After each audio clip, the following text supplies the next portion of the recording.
The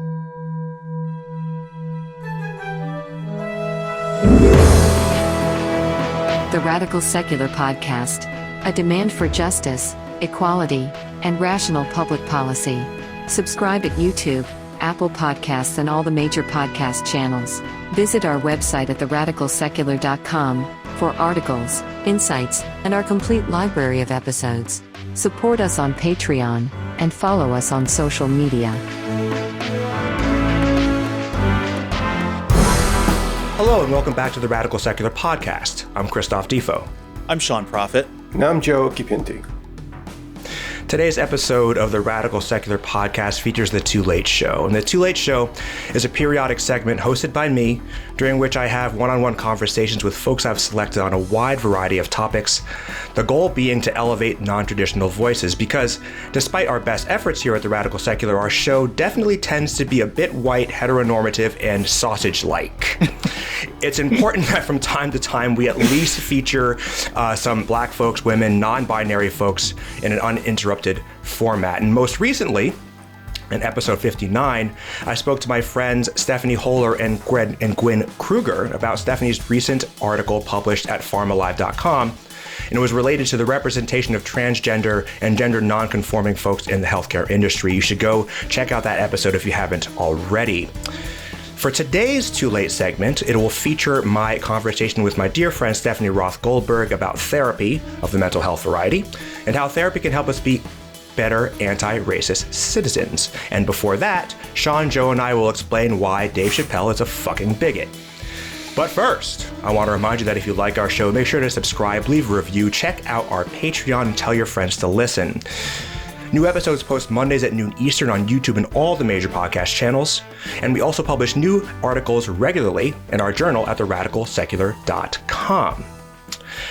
All right, gentlemen, let's get into the t-shirt. Sean, what have you got today?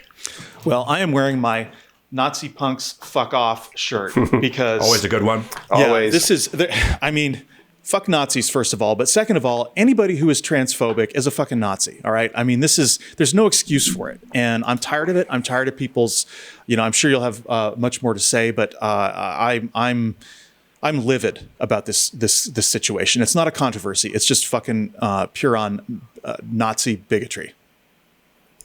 I hear you. Yeah. I fucking hear you. Joe, go ahead. Well, this is what I'm wearing. See, my shirt with a nice bright Godzilla on it and Tokyo in the background. Ah, nice. Because you know what? This, cool. I am with you, Sean. I am really livid about this too, and I have a Godzilla-sized anger about it. And this is meaningful and important, and we can't let this stuff stand. Yeah, I think that's right. And I also want to that's impress right. Drew too, because I know he likes Godzilla. That's great. Today I'm wearing my my KTM shirt, which is not related to trans people or to Dave Chappelle, obviously, but I have been out of the country. I was out of the country for a couple weeks in South Africa, and I did a motorcycle trip, and we're going to do a little bit of show about that because South African politics is absolutely fascinating. The race dynamics there are absolutely fascinating, and also the trip itself was absolutely fascinating. So we are going to do a little talk about that, but just sort of thinking back, this is my first show back, and I still have motorcycles on the mind. So I was figured I would rock that shirt today.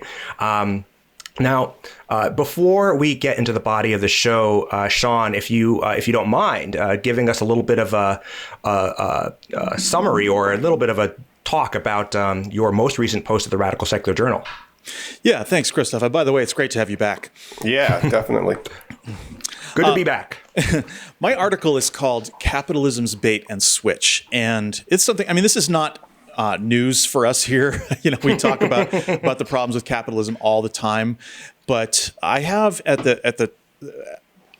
as my main image for the article is this cartoon from 1882, and it's basically a giant octopus kind of just strangling a bunch of luggage. And this particular case was a strike, a railroad strike of luggage workers. And but I go through here and I just discuss the difference between private property and personal property, and how private property, which is basically big corporate conglomerates and wealthy people who have taken over large sectors of the economy, versus personal property, which is like your house, your car, your clothes, whatever. And so there's this illusion, when people talk about getting a handle on private property that people aren't going to, it's going to be like communism. People aren't going to be able to own their homes or their cars or anything else like that. And that's not what we're talking about at all. We're talking about getting a handle around with, in terms of democratic values around the largest conglomerates that are basically strangling large sectors of the economy, and this is everything from private prisons to school privatization to large corporate landlords that are buying up homes right now in many cities and driving up housing prices. And so in this article, I go through several of these just outrageous economic lies, and I talk about why they're wrong. So, I don't want to take too much time in the show right now to go through, but I think you should just go read this article because it kind of lays it all out, and it also has a brief discussion of modern monetary theory and why that's important. Yeah, I loved the article. I thought it was really well done. There's a lot of sophisticated stuff that you actually explained quite well and really elucidated, I thought. And stuff we're going to be talking about more in the show for sure, and we have already. But we really have to understand that what this is all about at a core level is the democratization of the workplace, the democratization of the economy, because it's not democratic right now at all. That's the problem. And that's another way of thinking about this and getting away from all the dogma around this issue. Well, money is just power, okay? It's just concentrated power. Right. And so when wealth is allowed to concentrate, when workers are not paid enough, then, it just creates this huge power imbalance. And that's a recipe for just continued corruption. And it just keeps getting worse because when you let money have too much power, not only is it able to repress the population, but it's also able to destroy the government's enforcement mechanism. Oh yeah. Right. Oh yeah. That's exactly right, and it becomes sort of self-reinforcing that way, right? Because basically, once that money sort of is infiltrated at that level, it's really hard to come back from that. Like nearly impossible, frankly, to come back from that. And we see this in sort of the tin pot dictatorships all over the world and all this sort of thing. I mean, you see this in Russia, right? Russia is one of the most obvious examples of this. Well, thank you so much, Sean, for explaining that. And it's a really great article. Please, everybody, go read it. And now let's move on to talk about Dave Chappelle's transphobia. And I'm not even going to pretend that it's not transphobia because it is transphobia. Let's just call it what it is. And I'd like to frame the conversation with an excerpt from a great Vox piece on the controversy. Quote, controversy. It's not a controversy. It's fucking transphobia. Quote, for the past several years, comedian Dave Chappelle has been locked in a vicious cycle of anti-cancel culture stand-up comedy. Over 6 Netflix specials, Chappelle has lashed out at what he views as progressive attempts to cancel him for his incendiary comedy, all while mocking the queer and transgender communities and the Me Too movement. Chappelle's latest special, The Closer, is more openly transphobic than ever. Now, to be extremely clear, Dave Chappelle probably considers himself a trans ally. He has said repeatedly that he supports trans people. However, he seems to be at pains to use his offstage support for trans people to justify his overtly transphobic onstage comedy. And to be equally clear, his comedy has always been transphobic. Chappelle insists his jokes, in which he derisively referred to the LGBTQ community as the alphabet people, gross and confusing, among other things, have been misconstrued by angry progressives. Yet The Closer's fixation on trans people drastically escalates the tone of his previous comedy, veering into outright anti-science arguments about gender while continuing his fixation on the anatomy of trans people. Many viewers were disturbed and upset to see Chappelle declare himself, quote, Team TERF in the new special, along with defending J.K. Rowling for identifying with TERF ideology. Quote, they canceled J.K. Rowling, end quote, Chappelle opines, ignoring that Rowling is still a best-selling author with millions of fans. Gender is a fact seems to be Chappelle's way of implying that gender is binary and biologically determined. Science says otherwise. Chappelle also fails to mention in the closer that Rowling has penned a long manifesto expressing the pernicious TERF ideology that trans women might actually be male sexual predators in disguise, which is so fucking ridiculous. After downplaying the danger of Rowling's actions, Chappelle proceeds to downplay his own, even while luridly describing the invalidity of trans female anatomy and repeatedly expressing gender essentialist views. These are all arguably the kinds of transphobia that can escalate when a prominent comedian with a potential audience the size of Netflix's 180 million subscribers treats trans identity like a quirky, made-up fantasy. In fact, study after study has shown a direct connection between the type of perceptions of gender identity Chappelle is performing and anti-trans violence. Even if you believe that Chappelle the offstage human is a decent and supportive trans ally, Chappelle the onstage comic is promoting bigotry and amplifying gender essentialism in a way that contributes to making trans people feel deeply unsafe. Additionally, despite Chappelle's reluctance to admit the overlap between Black and trans interests, Black trans women are the most susceptible group by orders of magnitude to the harmful impact of rhetoric like Chappelle's, end quote. Now, gentlemen, here is the prompt. Dave Chappelle is a bigot. Discuss. Okay, well, it's very hard for me to maintain my composure when I'm talking about this because of how just absolutely enraged I am about what he's doing and about the reaction of a lot of other people to it. And what we've got here is this is a conflict of interest, right? I mean, Dave Chappelle is a comedian. And he wants to sell tickets. He wants to get paid to do these specials for Netflix and all of these things like that, right? So he knows he's offending people. He knows he's hurting people. And yet he's getting paid to do it. And this is the part that is just really like, why?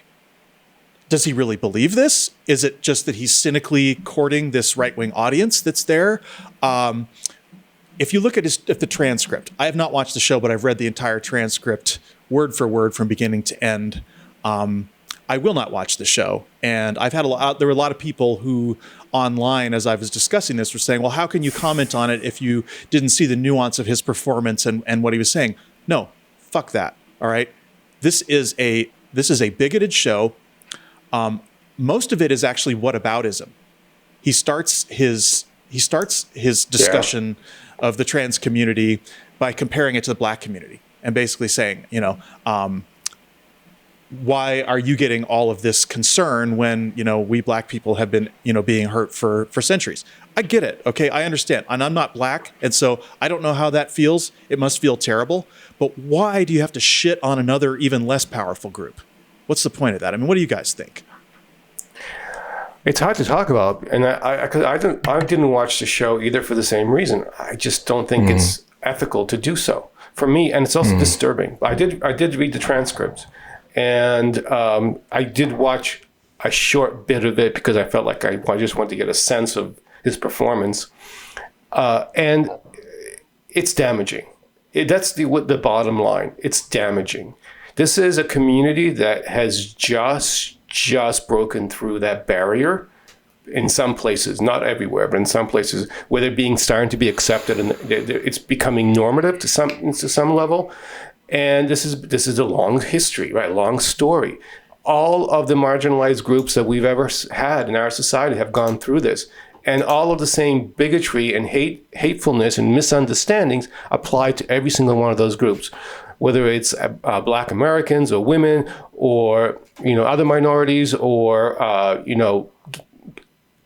every single group of people that has tried to establish a sense of dignity and worth, and that's what we're talking about, dignity and worth, has been attacked this way, has been called unnatural, has been joked upon. Every single one. This is just the latest one. And so why is this different? It's not, right? It's just because it's new. And it's more important than ever for us to stand with this community, with these people that are consider themselves under siege by people like Dave Chappelle. We have to stand with our fellow human beings and support each other. And that's what I'm here to do. And I'm not here to judge. I'm not here to say I know what the situation is. I'm here to listen and support. Well said. Well said. Yeah, Go ahead, John.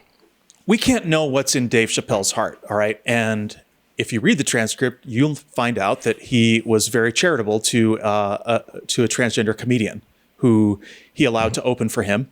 And then she tragically committed suicide. And he established a trust fund for her daughter. And because her daughter was the most important person to her. And so it's like, okay, this shows a personal concern on a personal level, right? And I see this very similar as to the way that churches will support. They will be very charitable. They will pass out food to the homeless. They will do all sorts of things, in their local communities, while at the same time opposing policies that would help everyone. And so I see this as what's going on. So he can assuage his guilt by helping this one transgender comic, okay, while creating a ramped up atmosphere of hatred and violence for all transgender human beings. So yeah, a great point, Sean. A great point. And I have some thoughts on this, and I want to start by saying that I am not against edgy jokes, right? And I'm, in fact, most of the kind of jokes that I like are, quote, edgy jokes. And I think that even it can include good faith jokes about groups' immutable characteristics. I think there's a time and a place for that. I think who is telling the joke is key. I think the context is key. For example, I'm a huge Family Guy fan, right? Family Guy delves into this sort of thing all the time. Now, Chappelle's comedy, such that it isn't that, right? It is obviously transphobia in sheep's clothing, as far as I'm concerned. And by the way, I also find in general, there sort of relentless sanctimonious outrage from liberals to be exhausting. I think that it's often reactionary. I think it's often very undisciplined and emotionally driven. This actually goes to how we should be doing, how we should be better on the left.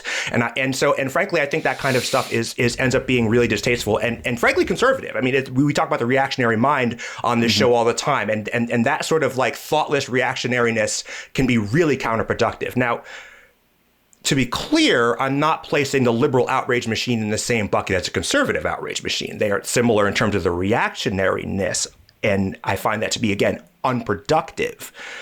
But they're obviously very, very different. Hate-fueled sort of outrage on one hand versus well-intentioned, if tragically unstrategic outrage on the other is not the same thing. Let's not pretend they are. Now, with those caveats in mind, I want to just sort of talk a little bit. I have some notes here about some of Chappelle's apologist arguments, such that they are. I think most people are sort of thinking are reacting right to Chappelle, and they're not really thinking about it at all. And sort of and that drives me nuts for all the reasons that I just said. But so look, the arguments boil down to, and I've been thinking about this a lot, basically since I got back, because I was out of the loop when this all started, and I've been thinking a lot about it. And so the arguments I think are this, right? It's not transphobia, it's comedy, right? And we sort of touched on this already, but it's a bad argument for a lot of reasons, but not the least of which is the racist joke problem, right? So many of the same apologists would recoil in horror if they saw a white person get on stage and just say overtly racist jokes about, let's say, black people's anatomy. Let's say you made fun of black people's full lips, right? Well, their anatomy. Like, that's precisely what Chappelle does, though, right? He gets on stage, a non-LGBTQ person who has a history of being hostile to LGBTQ people, gets on stage and tells anti-LGBT jokes. Like, how is that different than a white racist getting on stage and telling racist jokes, right? Well, it's not. And I think we need to, you brought up this example, and I'm sure you were referring to the Raiders coach who just got fired or stepped down, who, described, I'm not even going to use the description because it is so distasteful that I would not use that description of what he said. And by the way, I think that Family Guy has been a masterclass in handling all types of edgy comedy without punching down. And that is because Seth MacFarlane is a good human being. He cares about people. He cares about people, and Dave Chappelle clearly does not care about trans people, regardless of how well he treated this one transgender comic that he referred to, because he is hurting people. That's exactly right, man. That's exactly right. And like, look, the another thing that I've said is like, right, people are like, well, because racist jokes used to be okay, right? They used to be funny. They're not now. We're like, most people are not cool with racist jokes. So like, and so people are these defenders saying that like, look, well, in 10 years, I will not be okay with anti-trans jokes, right? Like, you see the problem there? Yeah. Like, it's a really bad argument. It just doesn't hold up. And another argument, and this is another one that drives me fucking crazy. These all drive me fucking crazy. Is if you don't like it, don't watch it. Right. And this and that boils down to that. And this overlooks the fact that rhetoric affects people even if they don't hear it. And I'm going to keep coming back to racism because it's something that I have very specific experience with. Racist jokes hurt black people even if they're not heard by the black person. And in fact, black people usually don't hear racist jokes. White people tell racist jokes around white people. Right. Like my individual offense at the joke or any person's individual offense at the joke is almost beside the point. Right. Because racist jokes diminish the experience of marginalized groups in general. They give cover to racist jokes, that racist attitudes in society in general. And this stuff leads to real world acts of bigotry, as we talked about. And by the way, this leads to trans people fucking killing themselves, right? Yeah, like being at alarming rates. So look, if apologists don't care about that, then that's on them. But they fucking own that, man. Don't pretend like there's no connection between this kind of rhetoric and violent outcomes. Am I right? Exactly. Absolutely right. Yeah. And we're not going to get pigeonholed into this sort of like dichotomous, it's either, social justice or it's comedy and having a good time, right? And that's what the supporters of this kind of, rhetoric always go to. They make it very, 1 and 0 and say it's one or the other. And it's not true at all. Like you said, Christophe, I mean, there's nothing wrong with edgy jokes. There's nothing wrong with comedy. It's great. We all love that.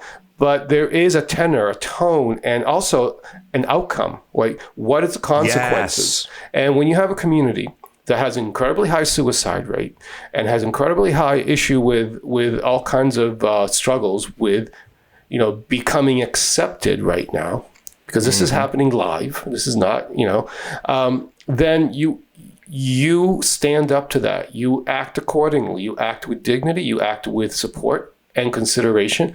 And if people do make those rude and crude jokes and spot off the ugly rhetoric, then you stand against it. And what's wrong with that, right? That's exactly right. And of course they want to make the left the bad guys, right? They're the ones that are canceling, the ones that are doing all the wrong here. But the wrong is not being perpetrated by people trying to protect the dignity and the safety of marginalized groups. It's not.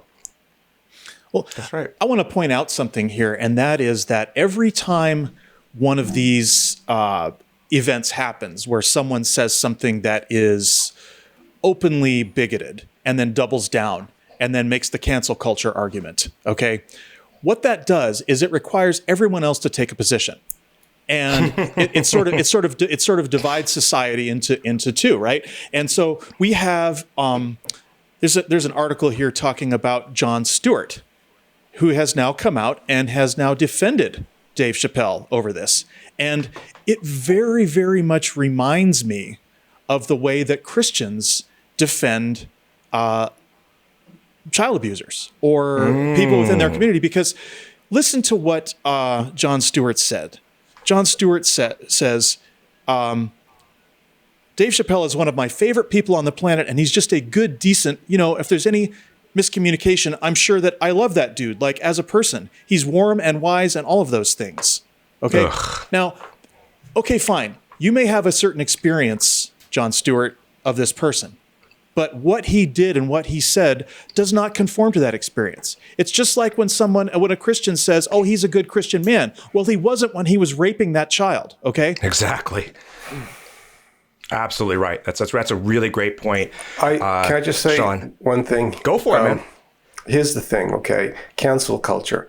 So the trans community has been canceled for thousands of years, literally, in the most extreme way possible in Western civilization. And they're trying to break through that canceling, a canceling that leads to death and oppression.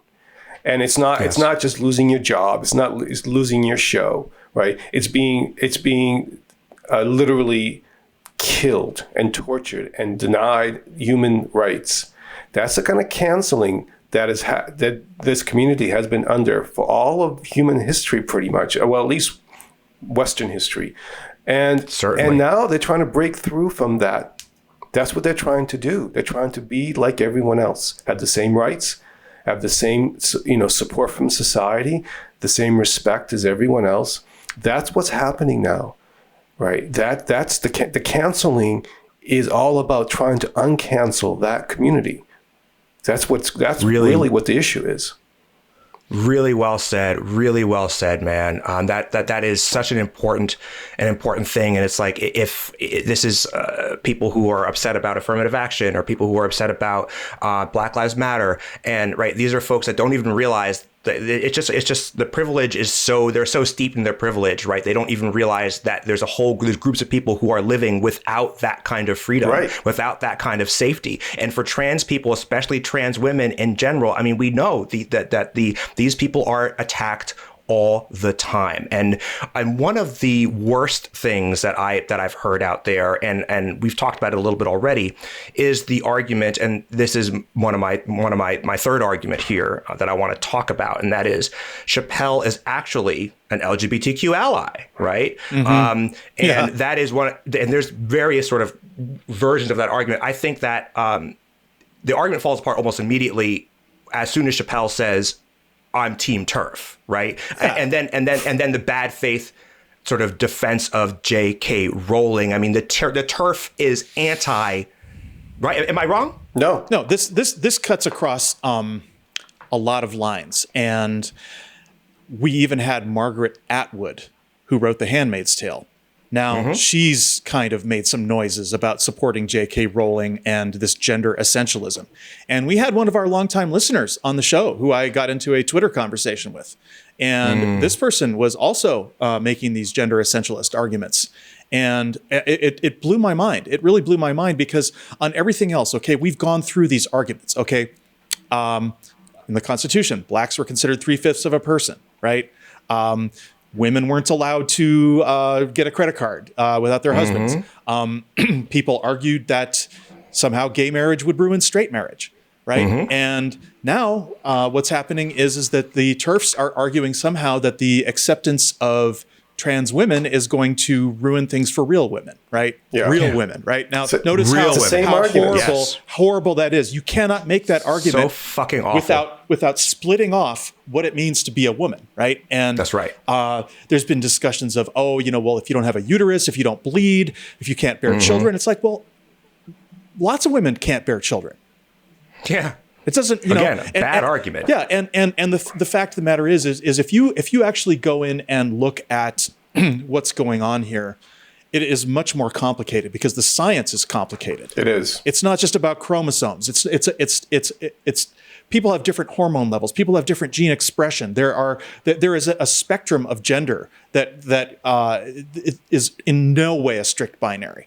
Not for any of us. And when you actually, when you think about somebody who is nonconforming and they just don't feel right, I kind of almost think it would be like having to live a lifetime of unrequited love, right? Where you were constantly pining after a person who you could never have, and you were in love with that person, but you could never have them. And I think that's what's going on for a lot of non-binary people and even, closeted gay people, right? I mean, this idea that you can't express yourself, your love, who you are in the world without shame.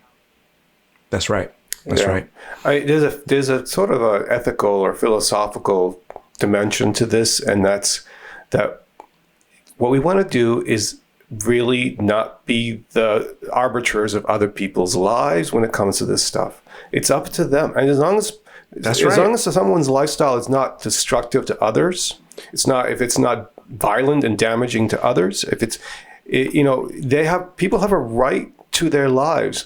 It's not my choice. Like I can't base it on what I think or what makes sense to me. I don't have that same lived experience. So what the idea here, philosophically and ethically, is to give the choice to the person. Don't make the choice for them, right? Yeah. Right? Again, it's about choices. And it's about understanding the dignity of every human being, the right to express themselves the way he or she wants to. If you think about this, we're in a situation where people's slight discomfort, the slight discomfort of straight men, cis men, whoever the case may be, black men, it's mostly black men who are having this issue, right? It's very true. Their level of discomfort, getting weirded out by somebody's sexuality, getting weirded out by the fact that they might see someone who looks very feminine, but has a dick, and be attracted to that person, then get grossed out because they think that makes them gay, right? These are these weird little head games that people are playing with themselves, and rather than deal with their own shit, they want to completely erase a whole other category of human being. Yeah. Cancel them. Yeah. Right? Cancel them. One of my favorite arguments, well, when I say favorite, I put air quotes around that. But, right, we know that Chappelle, like you said, he set up the trust fund. He had this trans friend, and so somehow that means that he can't be generally transphobic, right? This is the I've got a black friend, so I can't be racist defense. Exactly, right? And it's complete bullshit. It's complete bullshit on so many different levels. But even on the personal, individual level, even setting aside the big societal 30,000 foot view of how we act in the world and how that affects other people. Even on the personal level, there are plenty of people that I know personally, right, who were or are friends with me or have been not now, but were friends with me and were also racist. I know that is true, right? And so, speaking of which, of white people, one of the arguments I've heard too, and I wonder how you guys think about this, is that Chappelle mostly makes fun of white people, right? That's basically that's a large part of how he built his following back in the day, right? And so therefore, right, and this is another version of this argument is he attacks everyone equally. You probably hear that banging around a lot. Yeah. So the problem with that is obvious, is that white people rule the fucking world, right? So individuals' offense at a white person's offense, individual's offense at a particular joke is entirely beside the point. It doesn't hurt white people as a class of person. And that's what we're talking about here, right? Is that his rhetoric sort of adds to an already very loud anti-LGBTQ and particularly anti-trans din that is going on in the country. And I'll point out that the people who are defending this are almost always these are not people who are on the receiving end of jokes like this, right? No. These are not people with trans family members or trans children. And look, I mean, I would ask them, what do you care about deeply? Abortion? Right? What do you care about so much that if I made a joke about it, or better, not that I just made a joke about it, but I got on stage and trashed it to my 180 million people, like there's a point at which, right, you're going to be offended by that. So at the end of the day, what we're talking about here is really a judgment call. Like, what's off limits to you in terms of joking? I think that can be personal and that's fine. But what's not okay is demanding that trans people not be upset by the Chappelle special, and that if they are, they should do or say nothing about it, right? Like that is what we're asking. That's that erasure that we are that they're asking us to engage in. And so I would ask people like that, these defenders, and some of them I know personally, by the way, like, do you know trans people? Ask yourself that. Are you yourself fully comfortable around trans people and talking to trans people and talking about the entire experience of being trans? Most people aren't. And I'm not, and that's okay, but it's our job, right? It's our job to get comfortable with it. That's what anti-racism is. That's what anti-bigotry is, right? It's our affirmative job to be okay with that, rather than going out of our way to defend people who are expressing these views, these sort of just expressing that discomfort, right, in a way that you can laugh off as a joke, right? Yeah. That is, and I think that is, and again, I'll keep coming back to this, is that, like, you can't in one breath say no racist jokes and the next breath say trans jokes are okay. No, you can't. And I want to bring this back once again to what I was saying before about how every time someone creates one of these controversies and then screams cancel culture, right? They are helping push the world to a meaner, more fascist, more exclusionary, more unequal place, right? And on the one hand, they're saying, well, my comedy, my entertainment is more important than these people's lives. Okay, number one. That's a great point. Okay, Yeah. and number two, what they're also saying is that I'm not willing to get my shit together and deal with my own psychology, right? That's I right. would rather laugh at these other people than deal with this discomfort that of my own unresolved psychology regarding gender and sex and all of those things, and my own, whether it's drive for dominance or not dealing with the issue of rape, not dealing with the issue of how uncomfortable women have been made to feel in our society. All of these things that have to do with the sort of unjust hierarchy that has persisted and that many people want to continue. Matter of fact, they want to roll back the advances. We have had all these advances. Right now, like, no one is comfortable saying that a black person is 3/5 of a human being. At this point, most people are not comfortable, saying anymore that like a gay married person is a threat to society. Like this is all, these things are going away, but people want to bring them back. And every time we try to push the envelope more towards inclusion and equality, they push even harder. And this is straight out of the reactionary movement. So I mean, that's right. And you're well said. And there is a group actively right now trying to suppress this community. Like, they don't want it to exist. And they're going to pass laws, if they can, to eradicate it. To literally, I mean, the evangelical Christians believe this is immoral. It's a sin against God. And they're acting to try to suppress this expression of humanity, right? So it's not theoretical, right? And it's dangerous. And think about it this way, from a very personal perspective. Let's say I'm a dad and I have a transgender child and I'm struggling with it. And it's really, I'm trying to really connect with my child and understand the situation. And I listen to Jay Chappelle, and all of a sudden, what the hell was I thinking? He needs to stop doing this. I'm going to try to stop him, and all this. Like, it affects people at a very personal level. It's a very psychological, and it really taps into what we're going to be, discussing later in the show as well. I can tell you right now that there are tens or hundreds of thousands of people around the country right now that are being pushed more over into the column of saying, my child's a freak by this comedy, by this kind of comedy, right? And feeling justified with their friends and just in their social circles of saying, I can't, I have to, I'm going to disown this child, because that's your choice as a parent, right? If your child is gay or trans or whatever they end up being, whatever their humanity, however their humanity is expressed as they grow up, you have a choice. You can be accepting of that and you can maintain a relationship with your child, or you can traumatize that child and cut yourself off from them. And that is it's crushing. It's crushing that people are being pushed into by this comedy. Yeah. It's so true, guys. So true. And I we could go on with this for a long time, but let's move on now to the Too Late Show segment, during which I will be talking to Stephanie Roth-Goldberg. She has been a guest on the Radical Secular podcast before, and I'm pleased to welcome her to the Too Late Show as my second guest. Ms. Roth-Goldberg is an interactive psychodynamic psychotherapist and the founder of Intuitive Psychotherapy Center in New York City. Her clinical areas of expertise include treating eating disorders and disordered eating from a health at every size paradigm. Stephanie is a certified intuitive eating counselor and believes in the intuitive eating anti-diet model. Stephanie is also an accomplished triathlete, and her special interests include working with athletes suffering from body and eating disturbances, as well as performance anxiety. Stephanie is also a mother to her 2 children, a partner to her husband, and one of my closest friends, and just an all-around cool-ass person.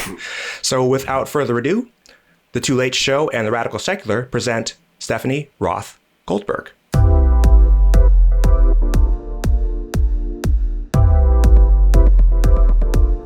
Hello and welcome back to the Too Late Show segment on the Radical Secular podcast.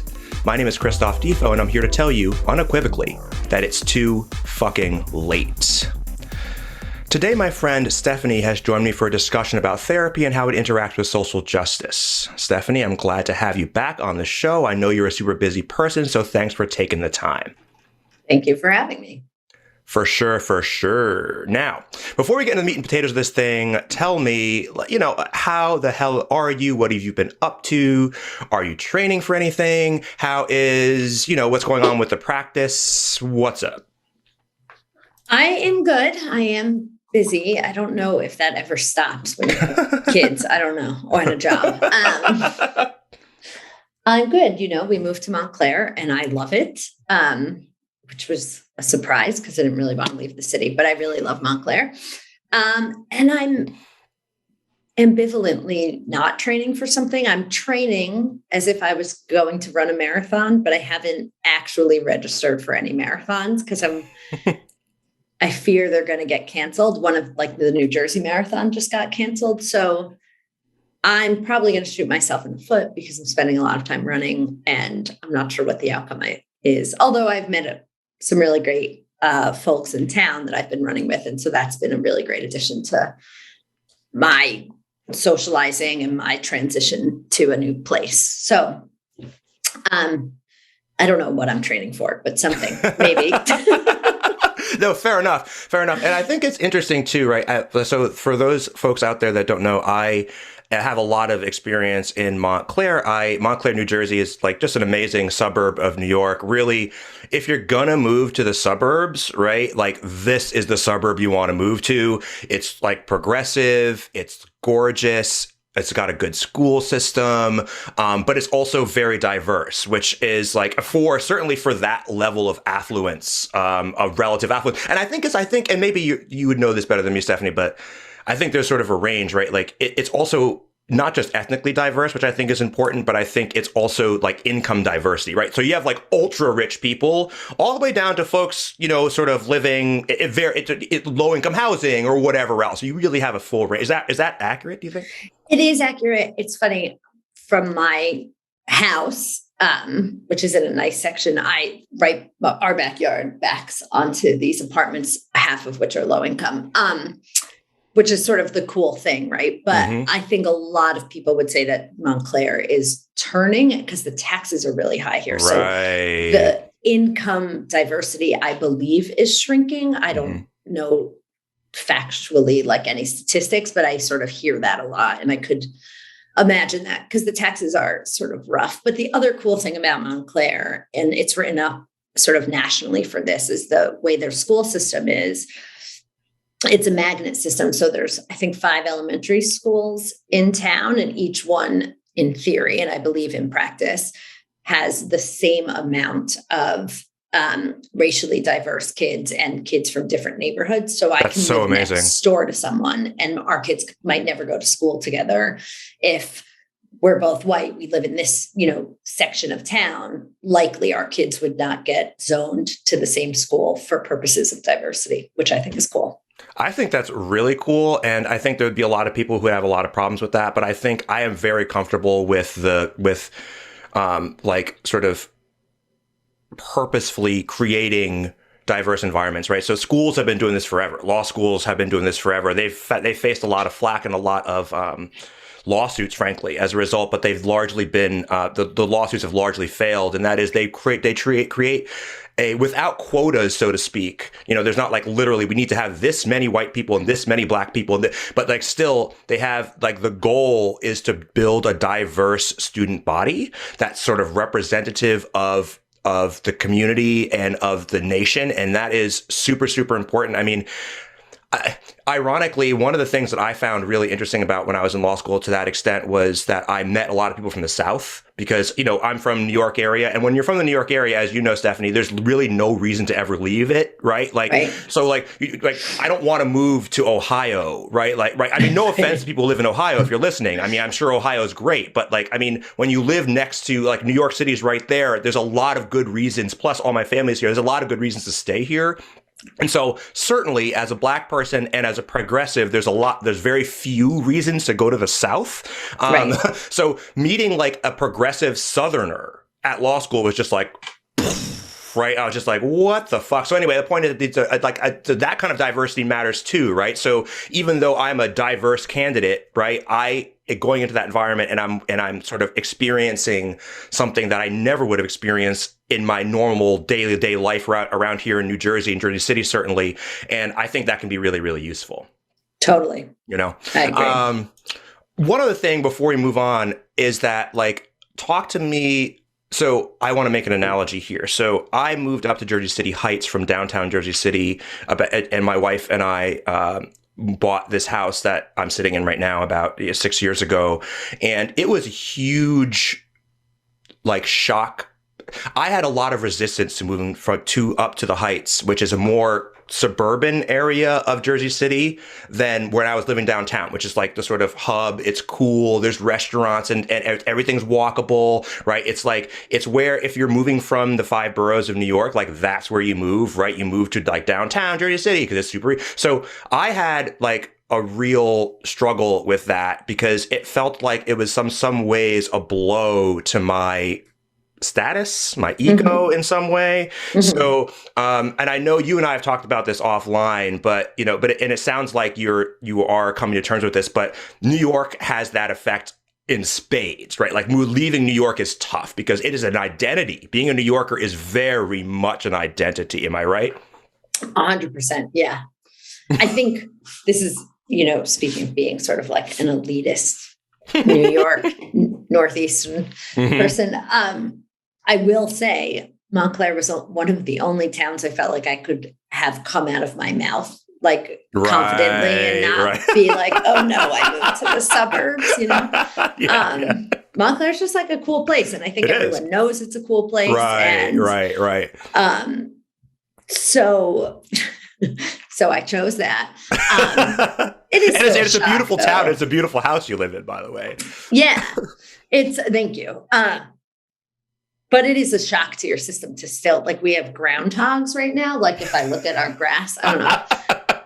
And like the deer here are nuts. They like are not afraid. You'd think it was someone's dog. Like it's, and I run really early in the morning. And so I'm always terrified to leave my front door and like, what animal am I going to have a face off with before I can make it to like the street? I actually just was, calling some electricians to get some automatic lights put in because it's getting dark in the morning and I'm actually afraid. I don't know.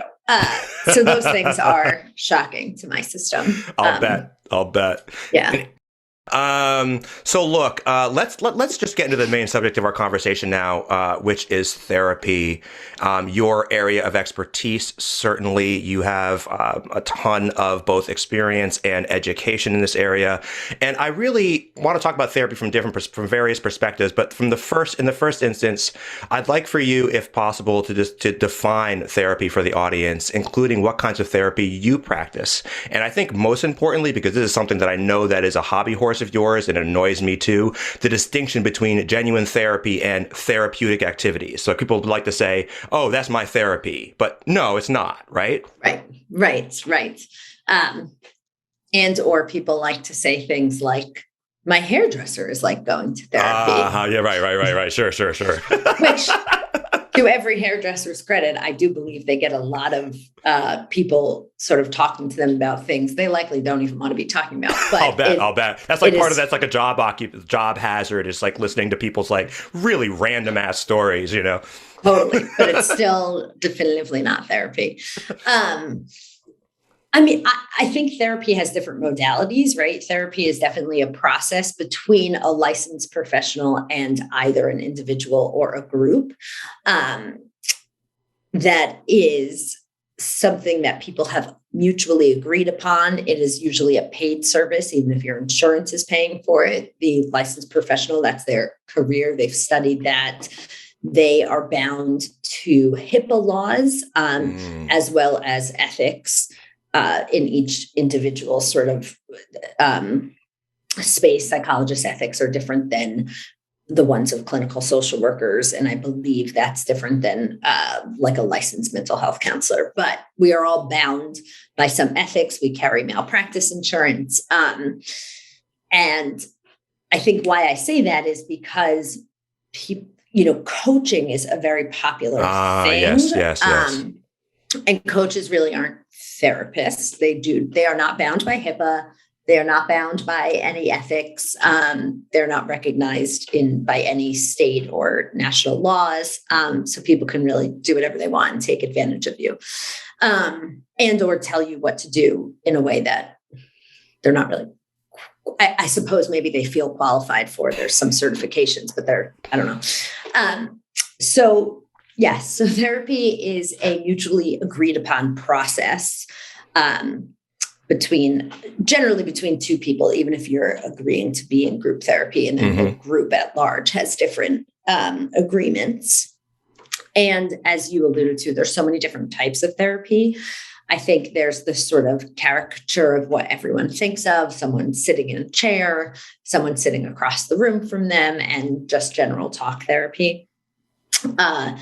And within that, of course, there's different modalities. I spent 4 years training in psychoanalysis, which is one modality. I also, years and years ago, I don't practice this, but I was trained in cognitive behavioral therapy. There's many therapies now. There's something called EMDR, which is specific for trauma. Right. Something I'm quite interested in is a newer modality, somatic experiencing, which is also for trauma and really highlights being in one's body and connecting somatically to your experiences, and then making those sort of felt experiences that. And then there is general sort of psychodynamic talk therapy, and within that, there's so many different frameworks. I don't know if that's the best definition, but that is. I think that's really, really useful is what that is. And I'm interested to know, right, because I have been in therapy. I'm in therapy now. I don't go to therapy. I only really go like maybe once a month at this point. I've been in therapy consistently probably for the last 15 years. And it's interesting how the role of my therapist has changed. I've been through many, many therapists, but in the beginning, I just had no idea what I was talking about. I had a lot of ideas about myself. Because I'm an introspective guy by nature, but it doesn't mean that I knew what I was talking about. To your point, right? Like I'm not a trained therapist. And I could identify traumatic or potentially traumatic incidents in my life, but again, not being able to connect those things to my behaviors today. And so I have a lot of experience with therapy, but still that definition I think is very useful for me, even with all that experience. I want to know though, what distinguishes psychotherapy from cognitive behavioral therapy in layperson's terms? So cognitive behavioral therapy in its truest form is a set guide. So let's pretend we're saying sleep. Okay, you're going to go to someone who specializes in CBT, and they're going to say, we have this 6-week protocol. And each week we're going to do these things, and then we're going to give you homework, and we're going to connect your thoughts, behaviors, and emotions in a way that we get you to stop the behavior. So if you were having insomnia, which actually CBT can be quite useful for, it would be like, okay, let's track how much sleep you got. Bring me this graph the next week. How much TV did you watch before? What was your nighttime routine? Let's change the behavior. Insurance loves CBT because you can track goals. Right. And so it's like concrete kind of, right? Absolutely.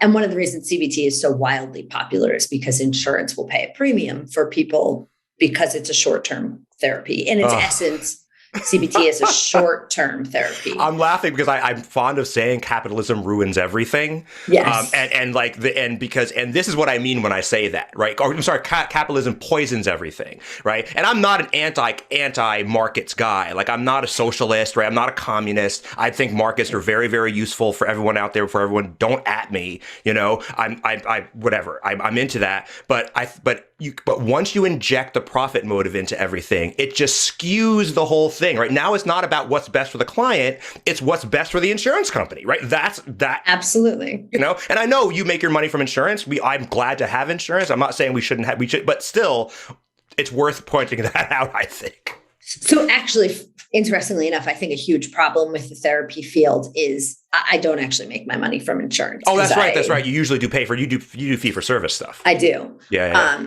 Which is a problem in itself. I mean, that's a whole probably episode, but it's impossible. In some ways, it's impossible to work with insurance companies because there's so much paperwork involved. The rate is really low. And whenever you contract with an insurance company, so I was on an insurance panel for a while and I contracted with them in 2006. And I spent years trying to get them to give me even $5 more per session. Like they just keep you at the same rate, even though your rent goes up every year and whatever else. So I don't make my money from insurance, although you could make a case in a backwards way. I do, because most people get reimbursed. But no, it's part of I think it's a big problem within the field of therapy. Yeah. And I'm sorry, I cut you off. You were talking about psychotherapy because I want to know what psychotherapy is. So interestingly enough, one of the other things is because CBT is so prevalent, people come into therapy often looking for a roadmap, looking for how long is this going to take?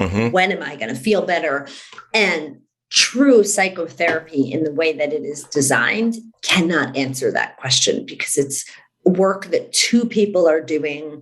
There is no roadmap in its essence. Also, the idea is we can peel layers, right? Like an onion, and then we can figure out what's going on and I'm a psychoanalyst, right? So the unconscious, I'm very interested in. So there's no way for me to tell someone how long it's going to take for them to whatever it is they're looking to do. And that's another reason CBT is very popular because in our culture, right, we all want quick response. We want very concrete ideas.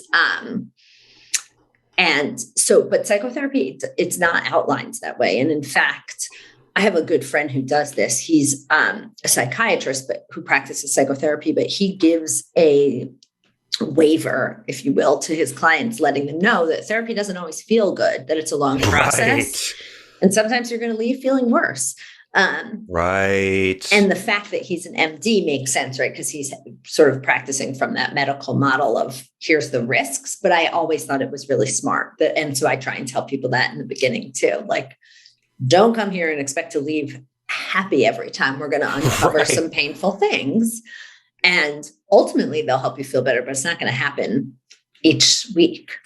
Yeah. I want to ask you now, and this is something that I have struggled with because I used to be the kind of guy who would say every single person should be in therapy. Always, all the time, go to therapy. Yes, you're crazy if you don't.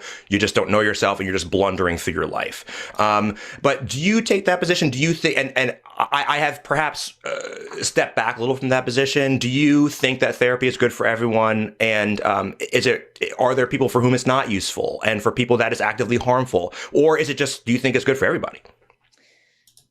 I think that's loaded, right? So I think at a basic, my answer is, and this is sort of cliche, right? Of course, I think therapy is good for everyone. But I think there are things that are actively harmful and that do happen to people in therapy because therapists are human. Right. So I think finding a person with whom you connect who understands whatever it is you are coming to therapy about is really important. So, my specialty is with eating disorders, and I work with a number of folks in larger bodies, and the amount of times that clients have told me that previous therapists have told them they would just be happier if they lost weight. Wow. I hear that a lot, right? And that's harmful. And I think that people who are working with folks who either they don't align politically, but they can't see that enough to get out of their own way. Or I'm sure this happens all the time, white people working with people of color who really sort of probably dismiss or invalidate a lot of their felt experience. So I also think therapy can be harmful if not done properly and if people don't recognize their own limitations. That makes a lot of sense. So just to give an example of that. So I was working with a therapist in 2016 around the Trump, election, 15 and 16 in the Trump election. It felt like a huge betrayal that white America did this to me, right? Like that's what it felt like. And it's obviously not really what it was, but that's what it felt like. And anyway, so I hear him talking to my therapist about it. And he said to me, he's like, well, look, we survived Nixon, we'll survive this. And I was like, oh my God, that is not at all what I wanted to hear. Like, so you're telling me like, whatever, dude, it's not a big deal. Kid, it's fine. You'll get through it. And I was like, that is not what I wanted from my therapist. And that was damaging. And then I moved on to another therapist, a style that I'd never had before, which is a younger guy, a younger male. I don't know how old he is, but I think he's younger than me. And that is definitely a first for me. And I usually have older women. That is like my go-to therapy like module or like a sort of paradigm. Anyway, but he gets it, anti-racism, like these terms and concepts that are like have become part of who I am and how I've dealt with the Trump thing. And I guess what I'm getting at is that it's been so important to have somebody who gets it, right? Who I feel like I jive with. And funny enough, that was my next question. Is how important do you think that is? Because I've suggested therapy to people and people are like, yeah, well, I don't like that therapist, so I'm going to quit. And then, and that becomes an excuse a lot, I think. What do you think about that? I get really frustrated about that because I've had that in my personal life a lot. Like people will say, oh, I went to therapy once and it was terrible. I'm like, okay, but that's like saying you've been on one date and then you never wanted to date again. Right. Or you made one friend and they were crappy and then you never made another friend again. Like in that way, I've gone to plenty of doctors that I don't like. And then the next time I need a checkup or whatever, I switch. I think therapists in some way are treated so differently than other healthcare professionals in that like people do expect, you're going to be good. And then if not, this is totally a waste of my time. Whereas I'm like, if I was having foot pain and I went to a doctor and he was a jerk, I would find a different doctor because I'd recognize like my foot still hurts. Right. Right. But people devalue mental health all the time. Right. But I do also think a problem in the therapeutic field, and I talk about this a lot because I'm always engaged in, group supervision and learning, is that therapists themselves don't recognize this isn't a client I should work with. Like, even if I can help someone, I generally know there is someone who can help with certain populations, right? There's people who likely can help them more.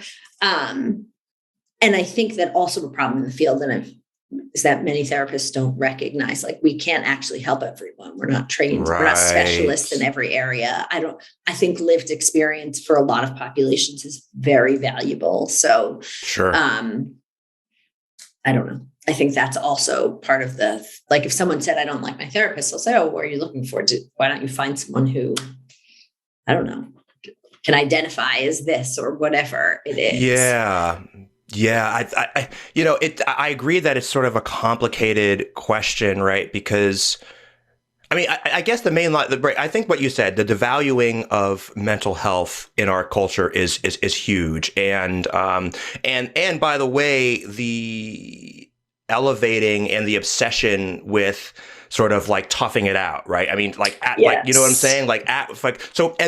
There's different sort of, I think, iterations of this on sort of perhaps the lower of the income scale. Certainly in Black communities, there is a stigma against going to end mental health for any reason, right? So there is that element of it. And then in sort of the more of the upper echelons, so to speak, folks that say work at big banks or at big law firms, right? And part of it is absorbing abuse. Like, and I know the experience very personally, right? Part of the badge of honor is that I don't sleep enough. I eat shitty food. I'm tough. I can psychologically take a partner yelling at me and go back to work. And so anyway, all this idea of like, devaluing what the individual, like just being okay, being happy.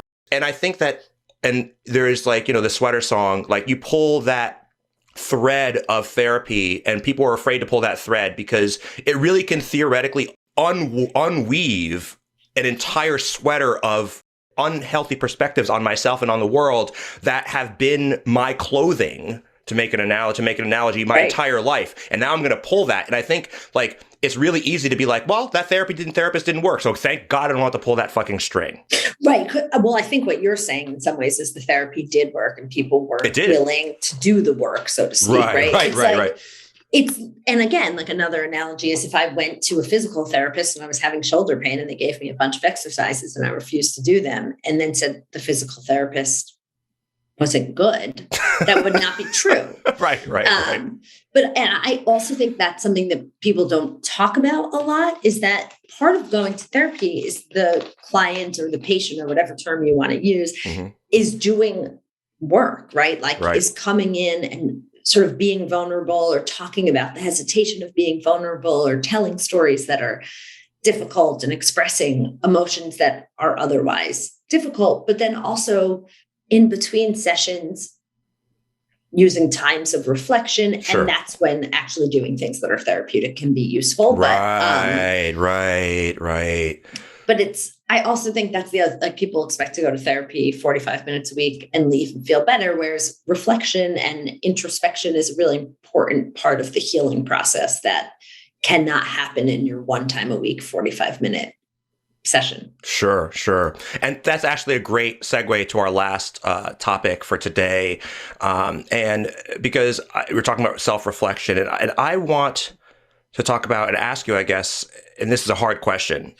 So how, in your view, does self-understanding and, how does that help through therapy and other means? Like, do you think that can help an individual become a better anti-racist citizen? I want to sort of try to connect this therapy issue to anti-racism. Do you have any ideas about that? I do. So I'm by no means an expert in anti-racism. I think by its nature, no one is supposed to be. Sure. I don't know. I think that's probably right. But you take it seriously, though. But I do. And I try and do a lot of learning. And I think one of the things, as I understand it, and as I practice it about being an anti-racist, is that everyone has racist beliefs and ideas. And the way to become an anti-racist is to admit them, to examine them, to uncover them. And work through them, right? And I think therapy is supposed to be one of, if not the safest spaces for someone to go to feel completely free to express whatever it is they're thinking. And so in its essence, it would be an excellent tool for someone trying to become an anti-racist because you can admit, oh, I saw this whatever thing, and this was my thought. Right. Maybe that's not actually true, or I feel bad having this thought. I was working with someone who was really struggling with they, them pronouns. And this is a case of, sort of a therapist really having to get their own judgments out of the room because I could have certainly shamed them and directed them to some resources to read about it, which is in truth what I would have done in my personal life, whether that's the right thing to do or not. Maybe I wouldn't have wanted to do that, but I could feel my reaction. Yeah, for sure. But as a therapist, we really worked through what was blocking them, what it is that they felt was difficult about learning something new, about viewing people differently. And when you can work with someone and get them to uncover their own bias like that, I think it's so much more helpful for them to work through that and move through the world and educate themselves and hopefully, at least in my opinion, although this would be bias in itself, right? Like hopefully change their minds about whatever beliefs they're holding that are racist or otherwise problematic. Sure. But again, I think that's where the fitness of a therapist and client come into play, because you really have to feel comfortable enough with someone and safe enough with someone to say these things out loud that in any other place, really, you are, you shouldn't say out loud. You're taught not to say out loud, or it's not appropriate. Or so I think it can be a really useful tool to being an anti-racist. Yeah, I agree with all of that.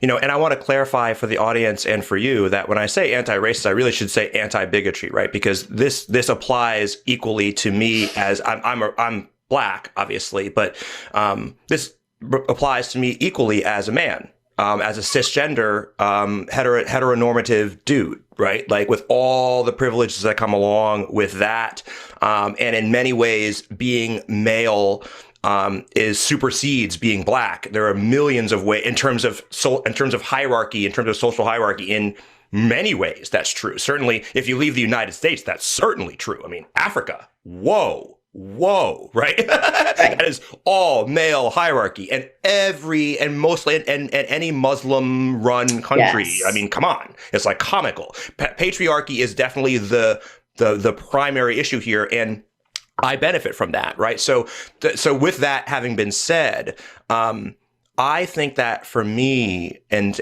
one of the things that one of the frontiers that for me really is stuff around the challenges around LGBTQIA issues. So getting used to the they them pronouns, getting used to just not that I have a problem with it, obviously, clearly not, but it's just a question of like I think that it's my responsibility to make people feel comfortable, right? It's not it's just not, and that's what anti-racism is, right? It's not okay. It's not just that I'm not saying bigoted things or I don't believe bigoted things. It's that I'm actively elevating people, that the voices, and I'm actively working to make people feel more comfortable. And I think what's critical in that is understanding how my behavior impacts other people. You know, like that is so important. And I don't see how that's possible without robust self-reflection. And I don't think you can do robust self-reflection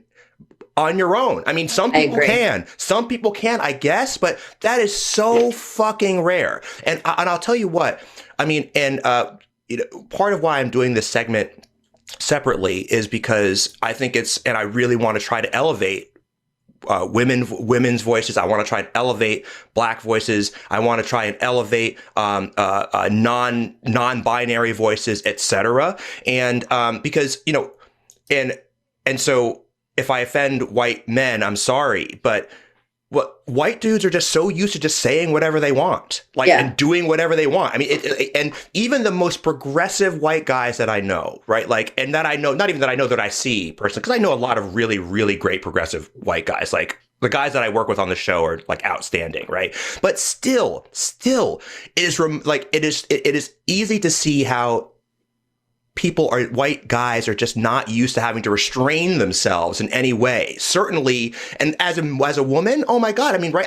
I'm not a woman, but I can imagine there's so much pressure to restrain yourself, right? To not say what you think, to smile, baby, right? Like to be pleasant all the time, right? And like to have to conform one's behavior to societal expectations is something that white men don't have to do as often. And so I think in order to get past that and to actively work to elevate other people requires personal restraint. It requires introspection.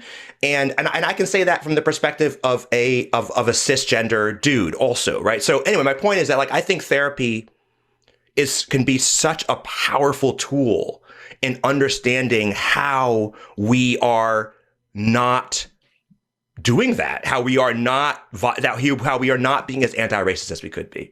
Well, and I also think, shame is a big thing that everyone carries. And that, again, like I guess I have two thoughts about this. One, you have to be able to express that somewhere in order for shame to, sort of for you to work through it. You can't sit in it yourself. Like that's just, sort of the antithesis of what healing from shame looks like. And oftentimes what people are ashamed of, once they say it out loud and they feel accepted, or they work through it and they feel, like, oh, this person doesn't hate me and was willing to sit with me and work through this with me, it alleviates some of those feelings of shame, right? And then the person is, in theory and hopefully in practice, right, a little more free to move through the world.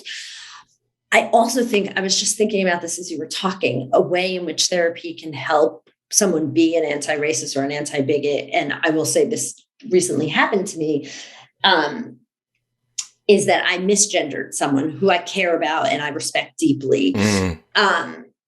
And I have never done that before. And it was an interesting thing because we were talking about jobs that people had had when they were younger.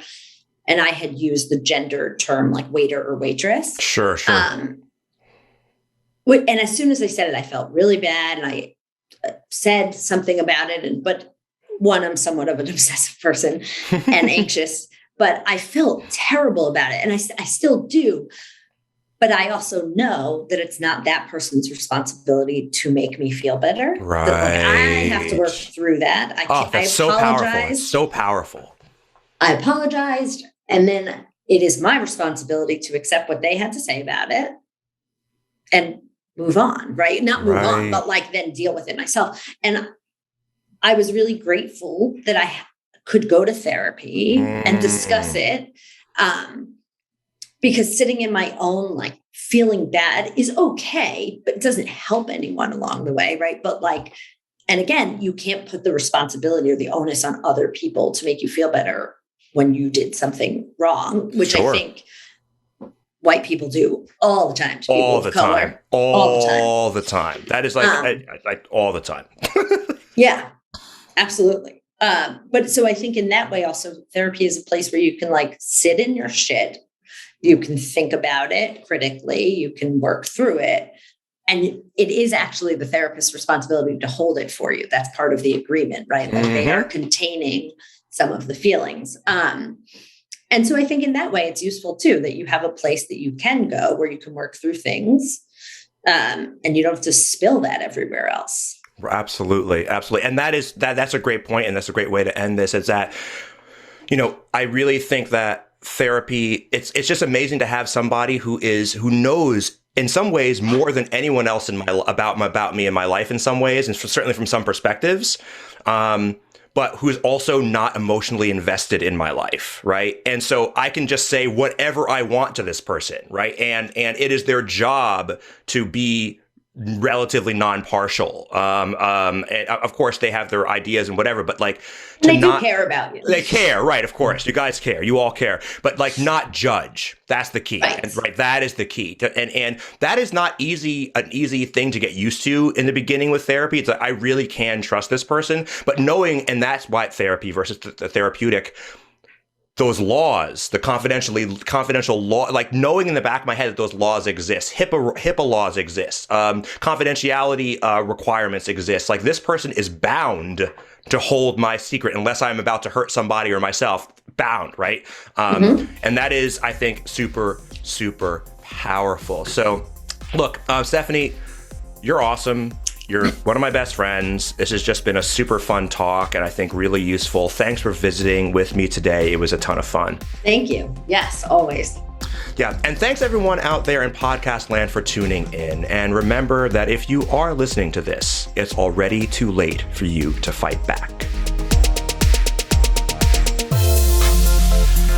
All right, well, that was a lot of fun. Like I say all the time, Stephanie and I go back a really long time and our conversations are pretty fluid and organic. And the topic's really important to me as well. I mean, I really think that we all, this goes to the anti-bigotry we talked about at the top of the show, like we all have affirmative duties to improve ourselves, right? To be better, and not because, and we can, even just for selfish reasons, because when we are all better, our society is better. And I really do think that, that therapy, though maybe not for everybody, as we discussed, can be a really useful tool in that tool chest. What do you guys think?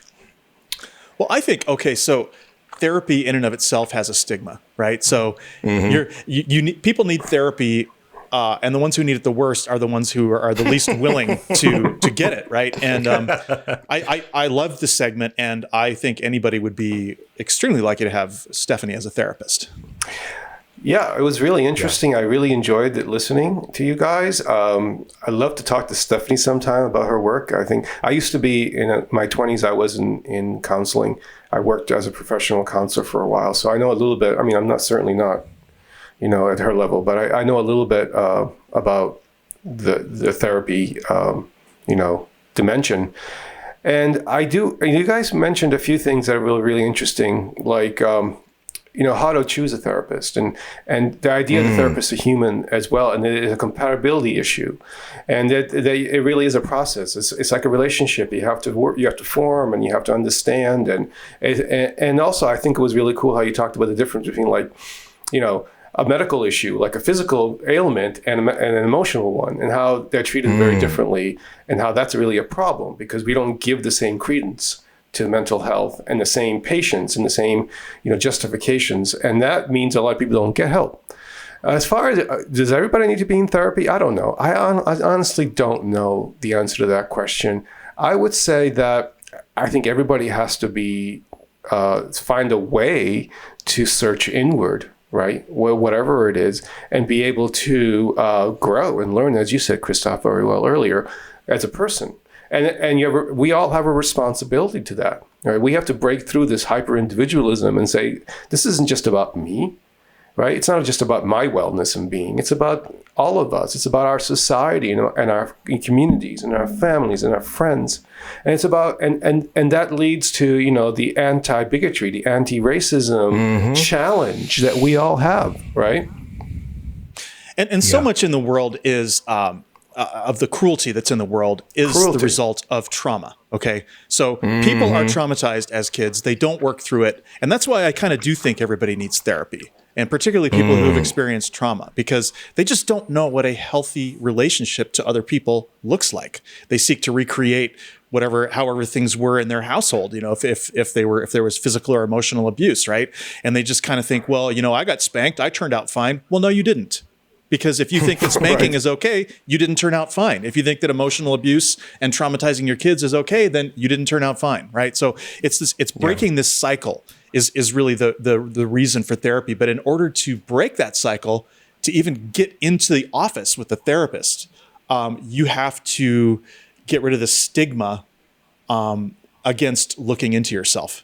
And the problem is all these individualist outlooks, these libertarian outlooks, they make it almost shameful to want to self-examine and want to look into these things. It's like, and inevitably in these situations, they will call people derogatory names having to do with the feminine, starting with a P or starting with an F or whatever, if they want to look into themselves and become kinder, deal with their cruelty, deal with their trauma. Right. That suddenly somehow now becomes associated with the derogatory concept of the feminine. It's a vicious cycle. So true. Something that you mentioned, Christophe, in the show really rung a bell with me that I thought, oh yeah, he's absolutely right. I hadn't thought about it that way. But when you said that it's like you don't want to break through the veneer, you don't want to break through your clothing. I think you used that metaphor, right? You have this set of clothing that's protecting you and making you go through life. And yeah, it might be fucked up, but man, I got a job. I'm struggling through life, but I'm going to make it, and I'm going to die, and I'm going to die with all of my angst and all of my anxiety and all of my repression, but at least I'm going to make it. So don't you go poking at that shit, right? I think that there's that reticence. But if you do go poke at that shit, and it's difficult, and it's hard, it leads to an awakening, right? It leads to a much better, happier life, and you're a better person for others as well. And again, there's that responsibility, right? We can't be assholes. That's essentially what it comes down to. If you know you're an asshole and there's a way to be less of an asshole or a better person, then take it. Totally. And I want to sort of just briefly just also connect this to the sort of things we talk about on the show. I mean, we talk about social justice on the show all the time, obviously. That is certainly our bread and butter. But I just, you can't force people to get better and be better people. And that's a problem. That's why we need policies that come from the outside and influence people, right? I mean, a lot of the reasons why we have this trauma in our lives, I think, as all of us, is because of the kind of capitalism we live under, right? Like we live under this unbelievably oppressive, stressful environment where we get maybe an hour or two at the end of the day to ourselves, not enough connection and connecting with other people, with our family members and all this sort of thing. So obviously we need to change those structures. That should be the goal of all of us. But also we should work from the inside. That's working from the outside in. We also need to work from the inside out, though. Yes. You know, right? And those two things have to meet. And that's hard, again, because we can create, governments can create policy that force people to do things, but we can't force people to be introspective. We can't force people to do that kind of stuff. But what we can do is the kind of stuff that we talk about on the show. And that's why I wanted to do this show, this particular episode, was because that kind of work, spreading those ideas, the ideas that there is that's a two-way street. It comes from the outside in and the inside out, I think, in the long run can be something positive for society, right? Something and make our world a little bit better, and at least one individual at a time, and at a minimum, make our personal lives and make the lives of the people that we interact with, our friends, our family, our coworkers, and ourselves better and happier. So that is sort of why I think one of the reasons why I think this is so important. And do you guys have any final thoughts on this or on the entire show? Anything you want to throw out there? Go for it. I think we should return to the public health model of public policy, right? And you can eat healthy, you can take care of yourself, but if you live next to a factory that's spewing smog, you know what? There's nothing you can do about that. There has to be public policy, right? There are a lot of issues that have to be solved in a collective level. And we know this. I mean, look, the pandemic is a clear example of that. You're absolutely right, Christophe. Well said. We need both. It has to be something we have to change from within. We have to grow and evolve as human beings. But we also need good, sensible public policies that lead us in that direction and help us go in that direction. We got to get rid of like the Facebook hell that we're in. We have to put checks and limits on the kind of brutality and cruelty that sometimes is expressed in public media, in social media, and in entertainment. Right, and there's many ways of doing that. It's a challenge for all of us.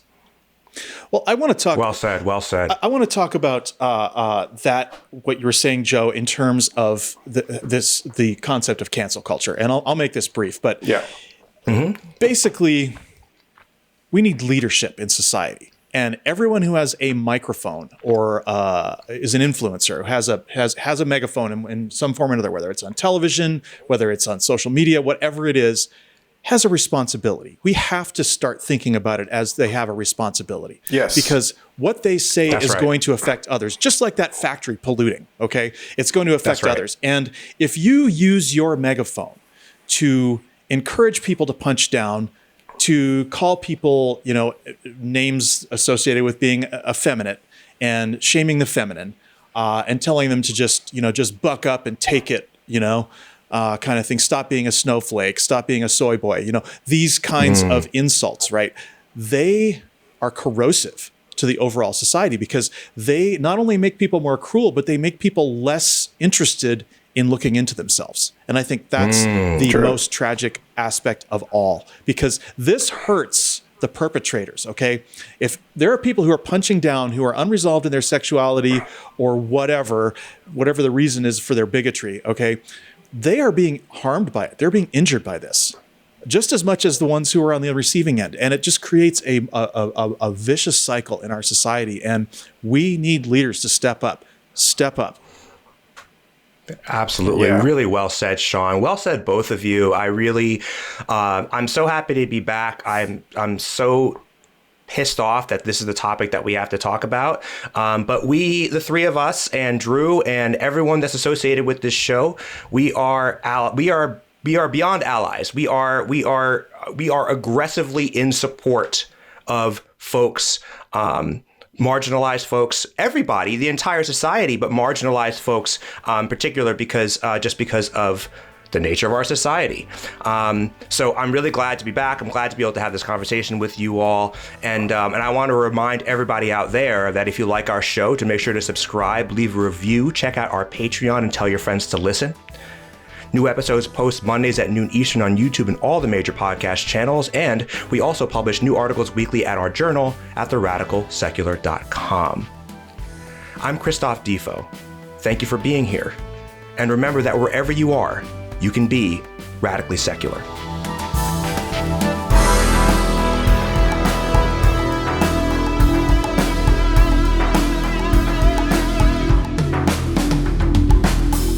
Radical Secular podcast is written and produced by Christophe Defoe, Sean Profit, Joe Okipinti, and Drew Scott. Artwork and design by Tim Stetner. Post-production and theme music by Sean Profit. Special thanks to our support team, Lindsay Brightman, Jillian Sky Jacobs, and Lori Field Okipinti.